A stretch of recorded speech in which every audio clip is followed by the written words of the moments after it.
This news update is brought to you by...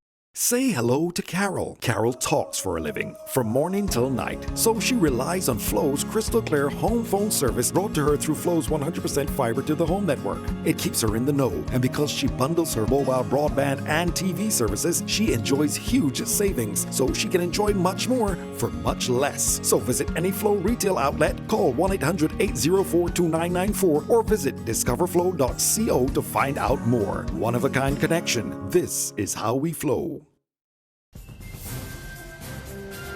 This is the Barbados Today morning news for Tuesday, July 5th. Thank you for joining us. I am Marie-Claire Williams. We begin with news this morning that industrial action is looming at the National Housing Corporation.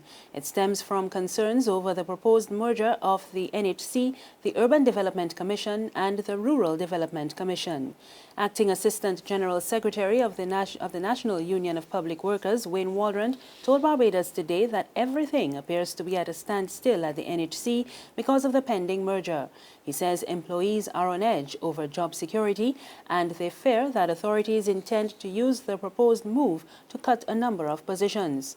The workers held a meeting with the union yesterday at the NHC's Country Road St. Michael headquarters, and they threatened to go on strike from as early as the first working day in August if any signs emerged that workers with acting positions are being put at a disadvantage.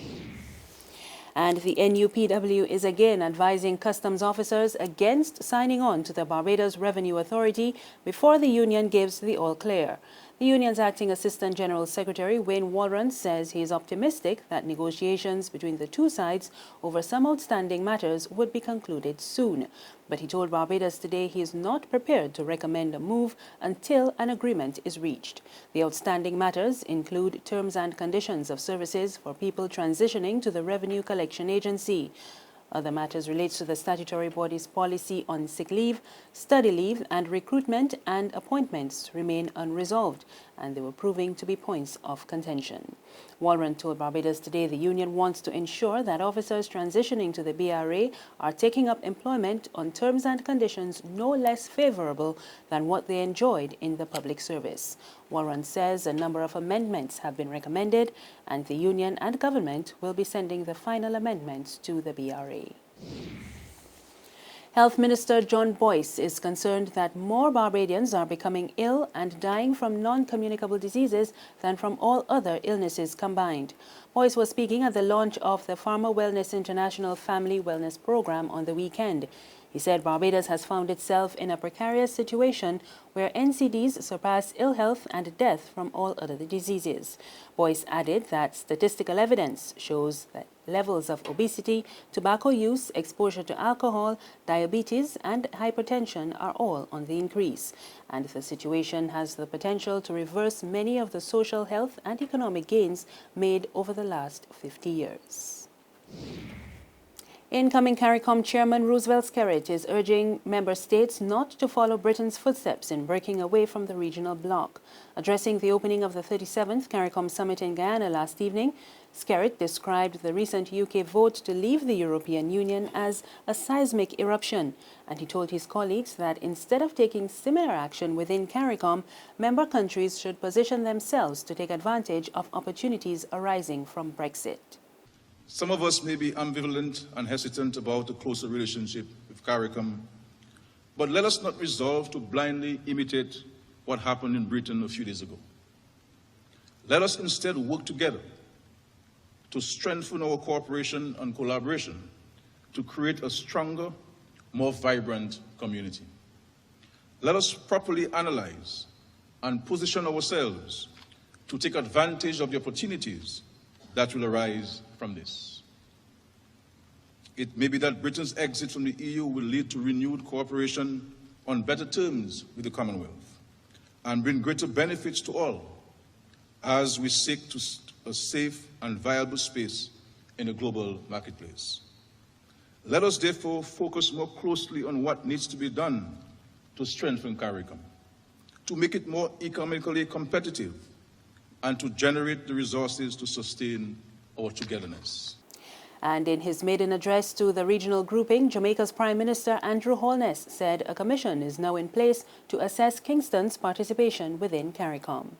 The Commission will, among other things, examine the extent to which Jamaica's participation in CARICOM has impacted on its economic growth and development prospects, as well as review CARICOM arrangements within the context of the wider Caribbean, including the Dominican Republic and the Republic of Cuba.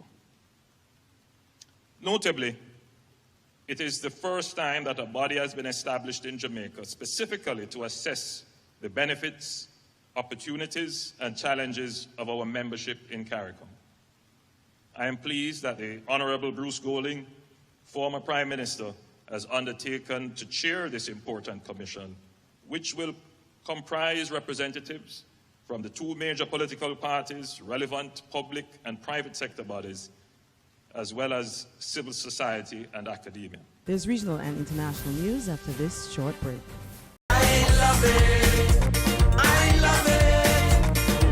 Hey, I'm Red Plastic Bag, mentor of the Barbados TODAY Crop Over Champion competition.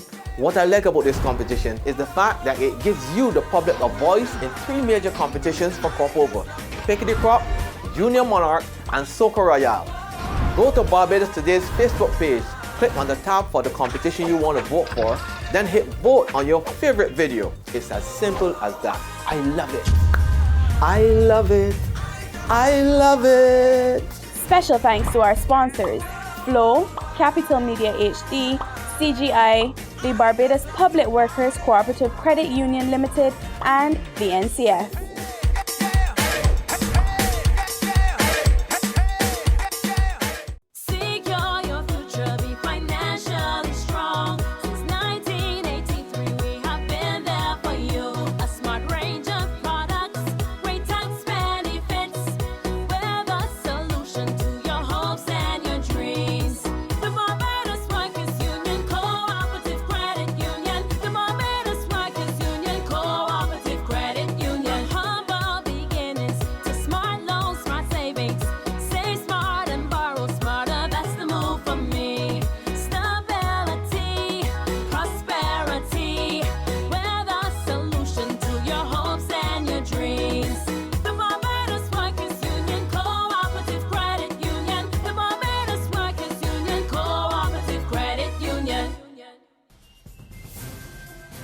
In news from the region, St. Lucia's new National Security Minister has been meeting with officials of various law enforcement agencies on the island to hear firsthand some of their concerns. Herman Guild Francis's most recent visit was to the Border Lake Correctional Facility last Friday. We get the details in this report from HTS News Force. The Home Affairs Minister, with decades of policing experience, admitted that Friday's exercise was a learning experience. Among the items down for discussion was the large number of pre-trial detainees at the facility, which far exceeds the number of individuals serving time. Impressed with the management of the Border Lake facility. I would have to meet the rank and file because sometimes you get one picture from the senior and then another picture from the men and women. But I think it has been properly managed, and I want to congratulate them for a job well done.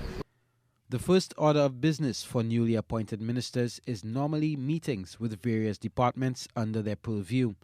Senator Francis also sat down with the Police Welfare Association, which the National Security Minister says has high expectations of him. They have understood that there are things that we will do for them.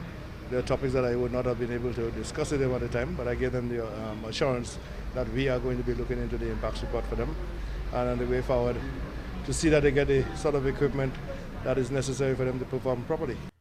On the subject of equipment, PWA President Cameron Law also cited uniforms, which he believes should be changed to reflect a more distinguished and respectable look, similar to counterparts in more metropolitan jurisdictions like the United States and the United Kingdom.